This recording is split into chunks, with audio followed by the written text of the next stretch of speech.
सो शूरवीर तोमर, नाम बड़ा जबरदस्त है, शूरवीर तोमर, पोएट्री कॉमेडी जॉनर भी। आओ जी। सत श्री अकाल, नमस्कार सबको।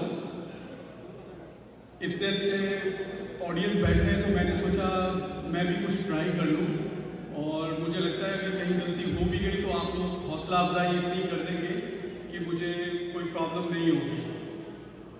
हिंदी कविता बोलने जा रहा हूँ। इसका शीर्षक है या टाइटल है चल गई। ये लिखी है शैल चतुर्वेदी ने। वो इंडिया के वन ऑफ द रिनाउंड हास्य कवि हैं। सो आई एम ट्राइंग टू से what he beautifully presented on the stage. उनसे इंस्पायर होकर मैंने सीखा है, तो मैं कोशिश करता हूँ कि ये जस्टिस कर सकूँ। वो जैसे लिखते हैं तो उसको आपको वैसा बता सकूँ। तो पोएम का नाम है चल गए।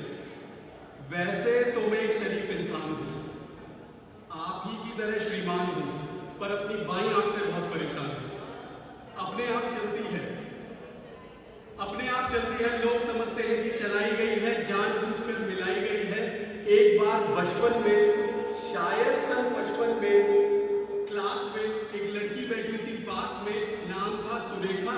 उसने हमें देखा और हमारी आंख बाईं चल गई। लड़की क्लास छोड़कर बाहर निकल गई। थोड़ी देर बाद हमें है याद, प्रिंसिपल ने बुलाया, लंबा चौड़ा लेक्चर पिलाया। हमने कहा जी भूल हो गई। वह बोले ऐसा भी कभी होता है भूल में, शर्म नहीं आती ऐसी गंदी हरकत करते हो स्कूल में। इससे पहले कि हम हकीकत बयां करते फिर चल गई। प्रिंसिपल को खल गई, हुआ ये परिणाम, कट गया नाम, बमुश्किल तमाम। मिला एक काम तो इंटरव्यू में खड़े थे क्यू में, सामने थी एक लड़की खड़ी। अचानक मुड़ी, उसकी नजर हम पर पड़ी और हमारी आंख बाईं चल गई। लड़की उछल गई, दूसरे उम्मीदवार चौंके, लड़की का पक्ष लेकर भौंके। फिर क्या था, मार मार जूते चप्पल, फोड़ दिया बक्कल। हम सर पर पैर रखकर भागे, लोग बाग पीछे और हम आगे। घबराहट में घुस गए एक घर में, भयंकर पीड़ा थी सर में। मारे डर के कांप रहे थे, पूरी तरह हाँफ रहे थे। तभी उस घरवाली ने पूछा कौन? हम खड़े रहे मौन। उस घरवाली ने पूछा कौन? हम खड़े रहे मौन। बोली बताते हो या किसी को बुलाऊं? और इससे पहले कि मैं जुबान हिलाऊं फिर चल गई। वह महिला गुस्से के मारे जल गई, साक्षात दुर्गा सी दिखी, बुरी तरह चीखी। बात ही बात में जुड़ गए पास पड़ोसी, भतीजे, चाचा, मामा। मच गया हंगामा, चड्डी बना दिया हमारा पैजामा, बनियान बन गया कुर्ता, मार मार के बना दिया भुर्ता। हम चीखते रहे और पीटने वाले हमें पीटते रहे। भगवान जाने कब तक निकालते रहे अपना रोष। और जब हमें आया होश तो हमने देखा एक अस्पताल में पड़े थे। डॉक्टर और नर्स हमें घेरे खड़े थे। हमने अपनी एक आंख खोली तो नर्स बोली दर्द कहाँ है? हम कहाँ कहाँ बताते, इससे पहले कि कुछ कह पाते फिर चल गई।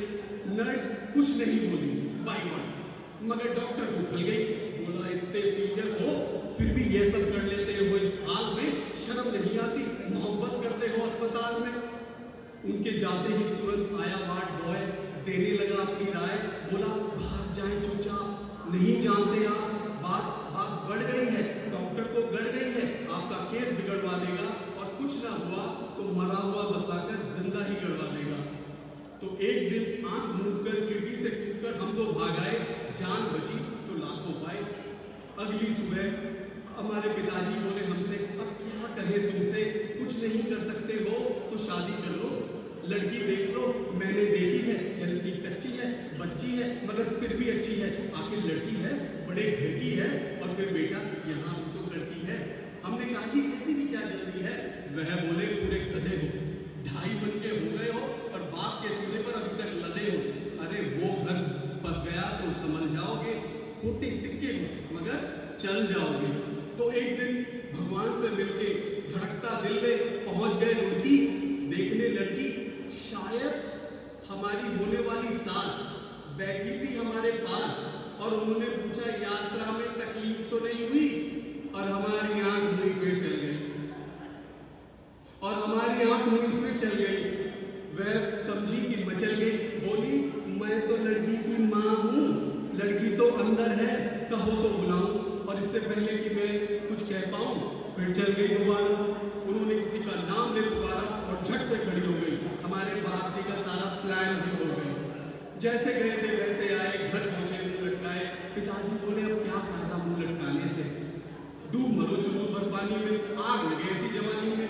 डूब मरो चुल्लू भर पानी में, नहीं डूब सकते तो आंख फोड़ लो, नहीं फोड़ सकते तो उनसे नाता ही जोड़ लो। जहां भी जाते हो पिट कर ही आते हो, भगवान जाने कैसे चलाते हो। अब आप ही बताइए क्या करूं, कहाँ जाऊं, कितने गुण गाऊं इस आंख के, कम वक्त जूते खिलवाएंगी 1-2 लाख के। अब आप ही संभालिए, मेरा मतलब है कोई रास्ता निकालिए। जवान हो या वृद्धा, बूढ़ी हो, पूरी हो या अंधा, एक लड़की जिसकी एक आंख चलती हो उससे मिलवाइए, और मिल जाए तो हमारे पिताजी से उन्हें मिलवाइए। Thank you. अलग रंग ऐड करने के लिए थैंक यू आपका। वो एक बार ना एक मुझे याद आ गई बात तोमर जी, कि एक बार ना एक लड़का किसी लड़की को इम्प्रेस करने के लिए ना कुछ गुनगुनाए, बार बार ना कुछ गा के सुनाए, कुछ गुनगुनाए। सुनो तोमर जी सुनो। तो एक लड़का एक लड़की को इम्प्रेस करने के लिए कुछ गुनगुना रहा था, गा रहा था। तो लड़की स्माइल करने लगी, वो बंदा खुश हो गया, कहता है कि बड़ा सही है भाई, मैं तो बहुत अच्छा हूँ। उसने बोला कि नमस्ते जी, मेरा नाम शूरवीर तोमर है। तो वो लड़की कहती अरे मैं तो ये कह रही थी तेरी आवाज़ अच्छी है, कुल्फी बेचा कर।